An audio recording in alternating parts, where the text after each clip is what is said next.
Eu sou Cláudio Quadros, cirurgião oncológico, e hoje vamos ter o nosso 6º episódio do podcast Em Defesa da Vida. Vamos estar entrevistando José Messias, um paciente meu, conhecido como Pancho, em que nós operamos ele pelo Sistema Único de Saúde, né? Pancho, ele tinha um adenocarcinoma de reto que invadia a próstata e a bexiga, e a gente teve que fazer uma maior cirurgia que a gente pode fazer na pelve de uma pessoa, que é uma exenteração pélvica total. É uma cirurgia em que a gente, para retirar o tumor, a gente precisou retirar o reto, precisou tirar a próstata, precisou tirar a bexiga, precisou tirar os linfonodos todos da pelve. Nessa época, eu estava fazendo minha tese de doutorado, em que a gente fazia uma retirada de linfonodos mais estendida, uma linfadenectomia reto-peritoneal e pélvica lateral, em que a gente retirou os linfonodos ali das cadeias ilíacas, obturadoras, reto-peritoneais. E a gente vai contar um pouco dessa história, né, dessa cirurgia que foi submetida, em que Pancho foi submetido. Pancho precisou ficar com a derivação urinária, quer dizer, a gente teve que pegar um segmento de intestino e botar os ureteres, e ele ficou com uma bolsinha saindo urina, aqui pelo lado, né, e uma bolsinha permanente, mas a gente conseguiu costurar de volta o reto dele. Mas a gente vai conversar aqui com o Pancho, né? Diga, meu amigo, muito bom ter você aqui conosco. O prazer é todo meu, doutor, em poder contribuir não para o senhor, mas para os nossos irmãos humanos, que muitas vezes, como eu, é surpreendido de uma situação dessa e a gente não tem, o ser humano não tem como a emoção do medo não atrapalhar a vida da gente. A nossa situação financeira é muito difícil, eu não tinha conhecimento aqui na capital, sou do interior, a 418 quilômetros distante daqui, da micro-região de Canudos, a cidade de Uauá, capital do bode, e, para minha surpresa, ao fazer a minha consulta, eu me senti totalmente à vontade com a sua, não é somente a capacidade, é o amor humano, afetivo, incondicional, que deixa o paciente totalmente à vontade. A gente já vem frustrado de um diagnóstico como o meu, que foi uma surpresa, né? Eu tinha uma hemorroida de muitos anos, mal cuidada. Você tinha o quê? Um sangramento pelo reto? Não era bem um sangramento, mas já saía uma mucosa, alguma coisa similar, e eu, devido tantos anos, eu não atentei para isso. Você chegou a procurar algum médico falando que estava com esses Só sintomas? procurei quando a situação foi uma infecção urinária que estava sem controle e não descobria, não diminuía, e eu procurei um urologista, sinal bom médico lá na cidade de Juazeiro. Fizemos o exame da cistoscopia e ele detectou na bexiga. Ele não chamou de tumor, ele falou que era uma verruga porque tinha somente uma pontinha pegada na parede da bexiga. Mas até aí... Eu acho que você está falando algo importante, né? Porque você, muitas vezes, os pacientes, quando têm câncer de reto, uma das manifestações é o sangramento via retal, né? E muitas vezes os pacientes acham de que isso é hemorroida, porque a doença que mais frequentemente causa sangramento via retal é hemorroida, mas o câncer de reto também pode causar. Por isso que quando você tem um sangramento por via retal, é fundamental que você faça uma colonoscopia, para você avaliar se realmente é só um hemorroida ou se é um câncer de reto. Mas no seu caso, esse urologista, quando ele fez a cistoscopia, porque você já estava tendo infecção urinária de repetição, isso é porque o tumor já tinha passado do reto, já tinha passado pela próstata, já estava pegando a bexiga e já estava tendo a comunicação do reto com a bexiga e estava causando essas infecções de repetição, né? Tinha. Que não melhorava. E pelo ânus evacuava aquela secreçãozinha que, devido ser de muitos anos, eu não levei muito a sério aquilo. Eu negligenciei. Eu acho que é muito importante essa questão da colonoscopia, né? Porque todo paciente, quer dizer, toda pessoa que chega aos 45 anos precisa fazer uma colonoscopia, mesmo que não esteja sentindo nada. Porque colonoscopia é o exame que você pode fazer e detectar o pólipo. né? O pólipo é uma lesão inicial que está dentro do intestino, que pode ser retirado pela colonoscopia e que, se você não retira esse pólipo, com o passar do tempo, esse pólipo, que é um adenoma, ele pode se transformar no adenocarcinoma. Daí a importância de se fazer uma colonoscopia, que você consegue diagnosticar precocemente um pólipo, retira e resolve. E em pacientes que tiveram câncer coloretal, né, os seus filhos desses pacientes, eles precisam fazer uma colonoscopia 10 anos antes da idade em que o tumor foi diagnosticado. Então, por exemplo, um pai ou uma mãe que teve um câncer coloretal aos 40 anos, os filhos têm que fazer uma colonoscopia aos 30. Né? Então, isso é uma indicação muito importante para você poder prevenir, né? Para você retirar as lesões que podem causar o câncer. E no paciente que tem alteração do ritmo intestinal, ou intestino preso, ou diarreia, sintomas que estejam durando mais do que um mês, ou sangramento retal, também precisam fazer colonoscopia, porque pode ser um câncer coloretal, como também pode ser outras doenças inflamatórias intestinais que precisam ser diagnosticadas com colonoscopia. Mas seu tratamento foi todo feito pelo SUS, não foi, Pancho? Foi, doutor. O senhor foi... Porque aconteceu um episódio interessante. Como eu não tinha nenhuma intimidade com a minha própria capital da Bahia, eu vim para cá meio indicado pelos outros, né? Eu tive um amigo que... Eu pedi a ele lá do interior que ele me marcasse uma consulta, que ele pesquisasse o melhor oncologista que ele tivesse notícia para fazer uma consulta paga.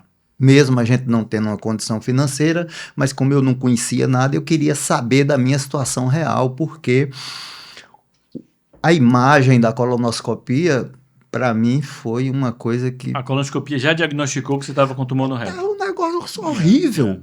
Quase que não passa o aparelho. Você já tinha feito uma tomografia? Não, você tinha feito só a colonoscopia até aí então não, e já sabia que estava com tumor no reto. Exato. E com essa infecção urinária que não melhorava. É. Aí você conseguiu a consulta? Você passou em consulta particular? Passei. Eu não sei se o senhor conhece, é de sua relação. Ele era Dr. Álvaro Favila. Ele trabalhava na época no Santa Isabel. E a consulta foi particular, paguei, mostrei os mesmos exames que eu trouxe, que era tudo que eu tinha. Ele olhou, analisou e depois disse, me deu um papelzinho, me encaminhou, disse: amanhã você vai na recepção de Santa Isabel, entrega esse papel, vão me chamar e eu vou lhe internar para a gente começar esse processo seu aí. No outro dia cheguei lá, fui muito bem atendido, ele veio, pegou minha identidade, foi lá para dentro. Com mais ou menos uma hora ele vinha alto do chão. Disse: seu José, eu tenho uma péssima notícia. Eu tive um comunicado agora da direção do hospital que o hospital não faz mais esse tratamento aqui. Mas eu tinha conhecimento com um desses senhores que encaminha esse pessoal do interior, do Casarão, que inclusive faleceu há pouco tempo, Juraci, um camarada que eu devo muito a ele. Liguei para ele. Ele disse: amanhã cedo você esteja aqui cedo para a gente fazer a matrícula no Aristides. E fui. No dia que eu fiz a matrícula, eu consegui passar pelo urologista. Você foi inicialmente por urologista. O urologista porque disse... você tinha cistoscopia que mostrava que tinha já o envolvimento isso. Da bexiga. E o urologista disse: isso aqui dá para esperar. Corra urgente atrás do oncologista. E aí o oncologista foi marcado, doutor, para... dia 2, isso foi 29 de setembro, por aí. De que ano isso? 2003. Nós estamos com 21 anos e meses. Eu entrei no Aristides Maltês em 2002. Eu tinha acabado a residência no Instituto Nacional do Câncer. E aí eu entrei no Aristides Maltês em 2002. Poxa! Aí quando eu cheguei lá, estavam trocando a equipe do hospital. O hospital, na época, ele operava mais hemorroida, fístula no retal. Quando eu entrei no hospital, o hospital fazia 2 casos de câncer por ano.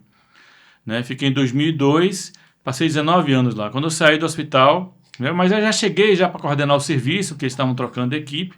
Quando eu saí do hospital, o hospital estava operando cerca de 400 pacientes com câncer por ano. Então, eu tenho um orgulho de dizer que contribuí para que o serviço lá fosse um serviço de referência em câncer coloretal. Então, você foi logo um ano depois. Um ano depois, é isso que eu estou lhe dizendo. E a nossa cirurgia foi realmente uma coisa, para a época, atípica, totalmente atípica, né? 7 horas e meia com extração total A gente aí fez as tomografias. Você chegou a fazer químio e rádio antes da cirurgia? Não, eu só fiz depois. Eu fiz a químio, eu não fiz rádio. Mas antes da cirurgia você não fez nada? Não. Eu me lembro do seu... Não dava para esperar, doutor. Eu me lembro do seu caso. Em alguns casos a gente indica fazer rádio e quimioterapia antes, mas seu caso eu indiquei logo cirurgia logo. Foi. Inclusive aconteceu um episódio inesquecível, que no dia da minha consulta, quando eu coloquei o pacote de exames na mesa, que o doutor começou a observar e a perguntar os detalhes e coisa, o senhor pegou o telefone e ficou um bom tempo conversando com uma pessoa. Eu estou com um paciente do interior aqui, com um tumor de intestino invadindo a bexiga, e aí conversou. No meio da conversa, eu já decidi, eu já sei o que é que eu vou fazer. E aí disse: Pancho, se tiver alguma coisa para resolver, vá resolver, porque aconteceu um negócio interessante a nossa consulta, que ela estava marcada para o final do mês, e Juraci entrou aí com os amigos e conseguiu reduzir para o início do mês. Foi quando eu conheci. E aí eu lhe falei, né? A gente vai ter que fazer uma cirurgia, vai ter que tirar reto, vai ter que tirar bexiga, vai ter que tirar próstata, vai ter que tirar os linfonodos, vai ter que ficar com a bolsa de urina. Como é que foi sua reação em relação a isso aí? É justamente isso, doutor. Isso é o que eu tenho hoje para passar para os pacientes, por experiência própria e vencida, porque na época eu tinha uma ideia que se eu não tivesse 60% de chance, eu não iria me submeter ao procedimento. E eu conversei isso com o senhor. E o senhor disse para mim: não, Pancho, se você tiver 1%, corra dentro. Eu disse: Você estava com que idade, Pancho, naquela época? 50. 50. Eu disse: conte comigo. Conte comigo. E a partir daí, doutor, porque é o seguinte, o autoconhecimento humano, com suas derivações de crenças e filosofias e essas coisas, é uma coisa totalmente individual. E eu, naquela época, eu ainda estava meio no mundão da farra, da coisa, ainda era com 50 anos, mas estava totalmente ativo, né? E tinha essa dificuldade, às vezes, de abrir mão de determinadas coisas, mas eu sempre tive uma curiosidade muito grande pelo conhece-te a ti mesmo, né? E a partir daí, desse momento, houve uma auto-reflexão. Eu chamei a minha distinta companheira, que o senhor conhece aí, passei para ela telefone, documento, carteira, digo: a partir de hoje, você não conte comigo para resolver absolutamente nada, você vai resolver tudo, porque eu vou reunir forças para brigar contra esse bicho aqui. Porque ou eu sou um covarde e vou para uma rede esperar a morte chegar, ou vou ter que lutar com todas as minhas forças. E aí, doutor, parece-me que quando a gente toma essa iniciativa, você é autoestimulado mais e mais, porque geralmente a sociedade, com raras exceções, mas a nossa cultura é de colocar as pessoas para baixo. É o bichinho, coitadinho, não sei o quê, não vai ter jeito, isso e aquilo e tal. E eu me preparei para conviver com isso tudo. E com o seu auxílio, porque assim, se a gente não tem a segurança do processo, e se ele não lhe passa uma segurança, você também se sente meio, né? E então, doutor, quando decidimos fazer isso e fomos para a cirurgia, no meu caso, era um caso sem jeito. Naquela época, estava condenado, né? Não, na verdade, você tinha um tumor grande, que a gente chama localmente avançado, né? Quer dizer, pegava todos os órgãos da pelve, né? Você só tinha metástase para linfonodos ali, mas não tinha metástase à distância, entendeu? Então, era uma cirurgia mutiladora, que é uma cirurgia que você ia de fato mudar com o seu dia a dia, né? Vai ter que ficar, né? Você ficou com a derivação urinária definitiva, né? Estou com 21 anos com ela. Com ela, convivendo com ela. Mas era uma cirurgia que eu falei: a gente vai tratar você para te curar, com essa intenção de te curar. Apesar de ser uma cirurgia grande, e apesar de a gente ter os recursos só disponíveis do Sistema Único de Saúde, Mas é que eu digo, acho que o Sistema Único de Saúde, ele ajuda muitas pessoas, né? E no ponto de vista da cirurgia, né, quando você tem um cirurgião que é realmente comprometido, né, em querer defender a vida, em Exato, querer exato. em pensar no melhor para o paciente, ele consegue resolver muito, como foi seu caso, né? Quer dizer, a gente com cirurgia, claro que você precisou depois de quimioterapia, mas e com a cirurgia oncológica, por exemplo, a gente não precisou de uma outra especialidade para te operar. Eu te operei Exatamente, sozinho, né? exatamente, Porque a gente exatamente. tem informação para tratar desses casos complexos, né? E onde é que você falou do seu autoconhecimento, né? De onde é que você pegou força para poder lidar com isso, Pancho? Olha, doutor, é um negócio enigmático que a gente chama de família e amigos. Hoje, particularmente de tudo isso, eu estou vivendo um caso à parte ali de uma pessoa que está muito debilitada e a família só atrapalha, não ajuda, né? Eu tive o apoio de meus pais e da minha companheira, que ela, desde aquele momento lá até o último, né, foi a companheira de todas as horas. E, doutor, a partir daí é que houve um choque no subconsciente e que veio para a pergunta que todo ser humano quer fazer. De onde eu vim, para onde eu vou, o que é que eu estou fazendo aqui, qual é o objetivo da vida, isso e aquilo, né? Então, o câncer fez com que você buscasse essa sua busca de Exatamente. autoconhecimento, E de foi. entender seu papel aqui na Terra. Exatamente. E a partir daí, doutor, eu Você mudou, você se transformou em outra pessoa. me tornei outra pessoa. Uma pessoa melhor?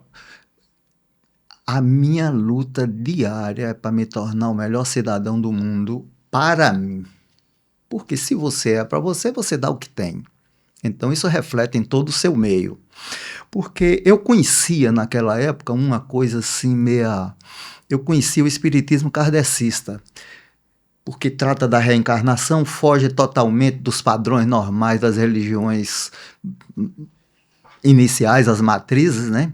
Mas eu não me conformei com isso, eu fui atrás das filosofias, eu entrei na Ordem Rosa Cruz, uma excelente, para mim foi a maior faculdade espiritualista, mas eu nunca segui nada porque eu queria conhecer de tudo. Isso tudo foi por conta do Foi diagnóstico, por do conta tratamento. foi por conta do E tratamento. isso lhe trouxe força para seguir adiante. Seguir adiante. Isso é muito importante que você está falando, porque tem pessoas que, diante do diagnóstico, né, as pessoas ficam desesperadas, ainda mais num caso como o seu, né? Quer dizer, um caso com um tumor grande, teria que retirar todos os órgãos da pelve, né? A pessoa podia falar, não, eu não vou ter que ficar com uma bolsa para ficar com a urina, não vou fazer isso, né? Mas não, você teve forças para falar, olha, se é isso se isso que pode dar a chance de eu ficar curado, é isso que eu vou fazer. Sem dúvida. Em algum momento você fraquejou, quando eu falei para você, olha, você vai precisar ficar com essa bolsa da urina, vai ter que tirar esses órgãos todos. Nunca. Eu logo que me recuperei, banho de praia, nunca tive problema de preconceito disso e daquilo, porque, doutor, eu sou o que eu sou, a opinião alheia, a atitude alheia, eu sou obrigado a ouvir, mas eu aceito o que eu quero. As provocações existem, mas eu não sou obrigado a recebê-las, né? Então, dentro dessa filosofia, o que mais me ajudou foi porque, dentro do meu particular, que não tem nada a ver com o mundo exterior lá, o que eu aprendi a compreender é que a doença primeiro aparece no corpo sutil, no perispírito. E depois disso, que são corpos mentais, são pensamentos, são sentimentos, são falsas crenças que a gente vai guardando e aquilo ali você vai materializando aquilo na mente e ela vai somatizar no corpo. Isso é uma filosofia minha, não quero interferir aqui, não quero influenciar ninguém a isso, mas eu digo que isso me ajudou muito, né? Então, quanto mais eu estudava essas coisas, mais eu via que a ciência, como na Grécia Antiga, precisava andar de mãos dadas com a astrofísica, a metafísica. Com a fé, né? Com a fé. A ciência cura. e a fé. Foi o que Cristo disse, tua fé te curou. Mas me fale um pouco mais, Pancho. E da cirurgia? Como é que foi a cirurgia? A cirurgia, doutor, é bastante emblemática e difícil de conceituar. Por quê? Uma cirurgia desse tamanho, como eu não tinha muita coisa aqui, mas eu arrumei a casa de um conhecido, um parente aí, eu fiquei aqui 30 dias me recompondo para não ir para lá para receber esse nome de coitadinho e esse pessoal e coisa e tal. Isso você não aceitava, né? Não. Ficar sendo chamado de Não, coitadinho. não. O primeiro foi meu pai. No dia que eu cheguei lá, meu pai chegou, coitadinho de meu filho. Eu digo, não, pai, para aí. Coitadinho não, né? O senhor precisa vir para me ajudar, não é coitadinho não, nós estamos aqui para... Mas foi duro, não foi não, esse pós-operatório? Porque foi uma cirurgia grande, Pancho. Foi. Mas, inclusive, aproveito para testemunhar aqui aos cirurgiados, porque a negligência de não fazer repouso, isso não tem perdão. A cirurgia, eu vejo hoje, lá no interior é muito comum o pessoal fazer cirurgia e logo depois querer trabalhar, querer fazer isso, querer fazer aquilo. Então você seguiu as orientações direitinho? Eu segui as orientações. Eu hoje estou com 21 anos, totalmente saudável, tranquilo, não sinto nada. Você fez quimioterapia só depois da cirurgia, não só foi? Depois da depois cirurgia. Não precisou fazer mais? Não. Aí foi aquele acompanhamento. Você lembra quantas sessões de quimioterapia? 5. Eu fazia 5 dias e descansava 21 dias. Fazia 5 dias, descansava 21 dias. Salvo aquelas que as plaquetas não estavam... Qual foi, assim, nesse período todo, o momento que você achou que foi mais crítico? Que foi mais duro? O da quimioterapia. Da quimioterapia? Na minha vida, foi a coisa que eu achei mais dura. Mais do que a cirurgia? Mais do que a cirurgia. É mesmo? Eu não gostei da quimioterapia. Agora, você tinha muito efeito depois da quimioterapia. O mau cheiro, ainda hoje, com 21 anos, se eu entrar no Aristides, eu sinto o cheiro do produto da quimioterapia. E muitos pacientes também fazem quimioterapia, né? Agora, tem uma coisa. Quando eu estava fazendo a quimioterapia, que a agulha estava aqui com o soro, eu estava concentrado aqui, me comunicando com Deus aqui, agradecendo por ela existir para combater o negócio. Enquanto você via o outro engoiando lá, você via o outro... Olha, doutor, o meu cabelo começou a querer cair na última sessão. E foi na última sessão que veio... Então você falava, olha, apesar disso aqui, isso aqui está me curando, né? Está me curando. Eu preciso disso. Eu preciso disso, doutor. Então, a sua mentalidade sempre foi uma coisa, a sua mente sempre tinha eu aceitei, pensando algo positivo, tentando trazer com que aquilo ali significasse algo a quimioterapia, positivo. Cada um reage de um jeito. Eu não tive esses efeitos, o efeito era só o mal-estar e falta de apetite, né? Você em algum momento pensou que ia morrer, Pancho? Que o câncer ia... Não. Em momento algum você achou isso? Você tinha medo de morrer? Não. É uma das coisas que eu acho que prejudica muito o tratamento e o ser humano, porque é uma emoção que as pessoas precisam conhecer, o medo. O medo deriva tudo demais que é negativo, trava tudo. O que eu entendi disso, do tratamento, foi o seguinte: eu só tinha 2 opções. Ou eu corro dentro para vencer e arriscar até o último momento, se for necessário morrer, ou ir para casa morrer. Entendeu? Então você tem que ir com fé, com gosto e coragem para vencer. Pancho, eu fico ouvindo você, eu fico realmente emocionado, né, de ver que depois de 21 anos você conseguiu se curar daquele tumor que pegava reto, bexiga, próstata. A gente fez uma desintegração pélvica, fez a neobexiga, você ficou com uma bolsa de urina, tivemos que tirar linfonodos, fez quimioterapia e tá aí você. Olha, doutor, veja bem. Um verdadeiro profeta. E tem um adendo. Por todo o amor que eu tenho à minha família, à minha companheira, ela mora aqui, eu moro lá no interior, sozinho em um sítio. Foi uma escolha de vida minha. Ela vai quando pode, eu venho quando posso, mas eu moro lá sozinho.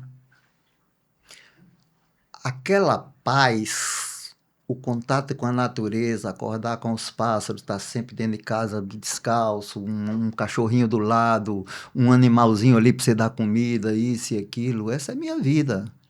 Eu vou na cidade esporadicamente fazer uma feira, não bebo, não jogo, não fumo, não perco noite. Então, eu vivo para mim. Agora, isso não me faz falta. E eu não sou um monge, não. Você se considera uma pessoa feliz, Pancho? Não existe ninguém mais feliz do que eu. Não falta nada na minha vida. Não tenho ambição para dizer... Não. Nós conseguimos agora, por último, uma graça muito grande, que a gente conseguiu a nossa residência aqui, né? Fizemos um esforço sobre-humano, conseguimos nossa residência aqui, até para a própria segurança da companheira. E lá eu tenho meu sítiozinho, doutor. A vidinha da gente é regrada porque a vida financeira é dessa forma, mas nunca faltou nada e nem falta. E a gente conseguiu fazer o tratamento todo pelo SUS. Vê que a gente consegue, né? A gente consegue resultados bons. E que recado você dá para alguém que está passando por uma situação como a sua, Pancho? Não desista. Acredite no Deus que você acredita, acredite no profissional e acredite em você. As pessoas, às vezes, doutor, se subestimam e elas auto se sabotam. Porque quando ela diz, eu não sou merecedor, Deus está me castigando, você está recebendo. Eis uma questão muito sutil do que se fala. Você fala o que você sente. Então é muito interessante quem entra num processo desse, você saber receber. O senhor um dia me disse uma coisa interessante, eu tenho repetido isso muito. Às vezes, o profissional dá tudo de si e o paciente não ajuda. Não tem êxito no trabalho. O paciente dá tudo de si, o profissional não ajuda, não tem êxito no trabalho. Então, esse casamento desse ser humano maravilhoso, porque eu às vezes cheguei a comentar com a minha companheira em casa naquela época, eu digo, mas não é possível um ser humano tão extraordinário como o Dr. Cláudio. Ele não me recebe sentado no gabinete, ele vai me receber na porta, me abraça. E eu tinha a impressão que aquilo era comigo, eu estava me julgando o dono da cocada. Quando é um dia, eu estou na recepção e tem lá uma moreninha humilde, isso e aquilo, repetindo a mesma coisa. Repetindo a mesma coisa. Isso não é para lhe jogar confete, não, doutor, porque o que você faz para si é. Você sabe o que é isso, uma recepção de um caba como eu, olhar para ti hoje e dizer muito obrigado, que não posso pagar de outra forma. É gratificante para mim, mas você recebe muito mais. Com certeza. Com certeza. Doutor Cláudio, nas condições financeiras que Pancho se encontrava naquela época, era fadado ao fracasso. Se não tivesse encontrado um ser humano desse quilate. E você vê, Pancho, eu já tive pacientes com situações semelhantes às suas que desistiram de fazer o tratamento cirúrgico porque iam ficar ou com a colostomia, né, ou com a derivação urinária, que falaram, eu prefiro morrer do que ser submetido a isso. Imagine. Mas isso é formação moral deturpada. Não. Porque onde está o amor próprio? A outra coisa, doutor, é que é assim, quer ver? O seu crédito a nível espiritual, vamos falar assim, é um negócio inconcebível. Porque é dando que se recebe. Não é o dinheiro que paga, não é isso, não é aquilo. É essa gratidão aqui, que até Pancho tremeu na base há pouca hora. É a gratidão, doutor. Tudo é possível para aquele que crê. Agora, essa crença precisa ser primeiro em mim. E precisa buscar o tratamento adequado. Porque né? Se eu não sou capaz de aceitar a situação, o senhor não pode fazer nada. E aceitar o tratamento e chegar adiante. Não, doutor, não resta dúvida. Porque tem pessoas que se perdem na fé e falam, não, Deus vai me curar, eu não preciso dos médicos. Não, doutor. Então, como é que você vai ser curado, né? Só com a fé? Tem pacientes que quando eu atendia no SUS e me falavam isso, não, eu não preciso mais ser operado porque eu já estou curado. Eu falei, mas você precisa da cirurgia e da sua fé, as duas coisas juntas para você poder ser curado. Não sei falar para os outros, eu sei falar para mim. Eu tenho fé e tenho confiança no profissional. Você vai lá, tudo vai dar certo, né? A gente está aqui ouvindo esse relato de Pancho, que tinha um adenocarcinoma de reto, que infiltrava a bexiga, a próstata, um tumor grande, e que há 21 anos atrás foi submetido a uma cirurgia complexa, uma desintegração pélvica total, precisou ficar com a derivação urinária, e vem aqui trazer esse relato de que ele venceu o câncer, né? De que ele, diante do problema, ele buscou a si mesmo, ele buscou a fé, e ele fez com que essa força dele seguisse adiante, fizesse o tratamento e que seguisse, e hoje ele está aí comemorando estar curado e fala que não toma nenhuma dipirona para dor. Então acho que é um relato muito forte para pacientes que estão passando por situações semelhantes, de que sigam adiante, de que sejam tratados. Porque desistir é uma covardia, né? Com certeza. Desistir é uma covardia. Agora, as pessoas, muita gente se perde em opiniões alheias, em filosofias religiosas. Não tenho nada contra, não, absolutamente. Filosofia religiosa, muita coisa. Essa questão das outras pessoas, isso é uma coisa interessante também. Que eu tenho muitos pacientes que falam que quando estão passando por uma situação semelhante de câncer, que sempre tem um vizinho, sempre tem alguém que vem com a cura milagrosa. Isso aconteceu com você? Quando você estava nesse processo de tratamento, alguém fala, olha, Pancho, toma esse chá, toma isso, faça aquilo. Olha, doutor, a nossa cultura brasileira, felizmente ou infelizmente, ela é plural nesse sentido, né? Agora, eu acho que cabe ao paciente saber o que ele quer. Pancho, com esse relato todo que você falou do seu tratamento nesses 21 anos, o sentimento que eu tenho é de que você se tornou uma pessoa muito melhor no sentido de não só de autoconhecimento, mas de dar a devida importância a aspectos que talvez você não dava antes do diagnóstico do câncer. Isso se chama ressignificar. Isso se chama, diante de um grande problema, que é um câncer que estava acometendo todos os seus órgãos da pelve, né, uma cirurgia enorme que você teria que fazer, né, diante de um processo desse, você teve força para encarar e teve uma força ainda maior, que é encarar e se tornar uma pessoa melhor. E lhe digo, talvez ninguém quer ter câncer, mas se você não tivesse passado pelo que você passou, certamente você não seria o Pancho que você é hoje. Não tem a menor dúvida. Porque não existe o acaso, tudo existe uma razão necessária de ser. A vida da gente, a gente muitas vezes fala em encontros e desencontros, mas nem existe encontro e nem desencontros que não estejam programados, né? Uhum. Então, doutor, assim,